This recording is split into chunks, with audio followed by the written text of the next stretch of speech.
お前が持っている雲の刻印のついた指輪の話がしたい。僕はそんな話どうでもいいよ。あなたを噛み殺せれば。なるほど、問題児だな。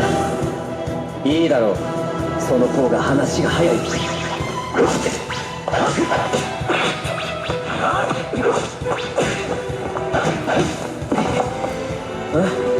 ああ、もうこんな時間か。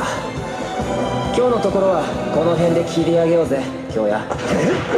おお、待てって京也、もうやめだって。逃げるつもり。ったく、この今日の修行は終わりだ。ほら、もう日が落ちるだろう。暗闇での戦いはまた今度にしようぜ。